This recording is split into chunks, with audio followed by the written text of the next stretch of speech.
Hi.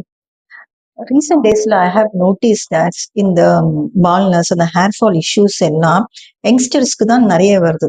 அது ரொம்ப சீக்கிரமா ஒரு அர்லி ஸ்டேஜ்லயே வந்துருது.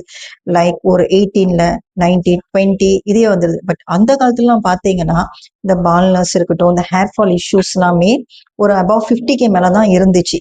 இது எதனாலன்னு சொல்லி எப்பயாச்சும் நோட் பண்ணி பார்த்துருக்கீங்களா?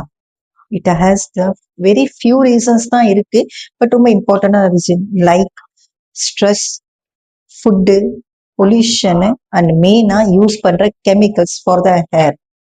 இந்த மாதிரி சின்ன சின்ன விஷயத்தினாலதான் இப்பெல்லாம் யங்ஸ்டர்ஸ்க்கு சீக்கிரமாவே ஹேர் ஃபால் இஷ்யூஸ், பால்னஸ் இஷ்யூஸ்லாம் வருது. அந்த age of 18, just think at the age of 18 they are facing lots of hair related issues.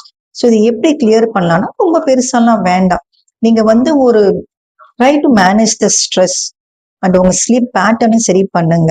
Healthy ஃபுட்டா எடுத்துக்கோங்க. முடிஞ்ச வரைக்கும் ஹோம் ஃபுட்டு, கிரீன் வெஜிடேபிள்ஸ் இது மாதிரி ஹெல்த்தி ஃபுட்டா எடுத்துக்கோங்க. ரெண்டாவது வந்து please try to avoid the chemicals for the hair. இந்த ஹேர் ஜெல்லு, ஹேர் ஸ்ட்ரைட்னிங் பண்றது, கலரிங் பண்றது, இது மாதிரி அந்த ஹேர்ல அது இதெல்லாம் தடவுறது தயவு செஞ்சு யூ ஸ்டாப்.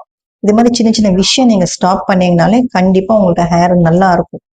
ஜெனட்டிக் இருக்கு, ஜெனட்டிக்கு அப்புறம் இந்த ஹெரிட்டரி அது மாதிரிலாம் இருக்கு. பட் தட் இஸ்லாம் ரொம்ப அதுக்கெல்லாம் ஒரு ஏஜ் இருக்கு. சர்டன் ஏஜுக்கு மேலதான் தட் வில் ஷோ த அந்த பால்னஸ் வர்றதுக்கு இது இருக்கு. பட் இதே மாதிரி சின்ன சின்ன விஷயம் நீங்க நோட் பண்ணாலே கண்டிப்பா you can avoid the baldness. So please take care of your hair. That is very valuable. அதை ப்ளீஸ் கேர் பண்ணுங்க. நீங்க இனிஷியலாவே நீங்க அதை பார்த்து கேர் பண்ணிட்டீங்கன்னா கண்டிப்பா உங்களுக்கு அந்த பால்னஸ் இஷ்யூஸ் வராது. You can't face. உங்களுக்கு ஹேர் ரிலேட்டட் ஏதாச்சும் இஷ்யூ இருக்குன்னா ப்ளீஸ் கால் இந்த பிலோ நம்பர். கீழே இருக்க நம்பர்ல கால் பண்ணுங்க.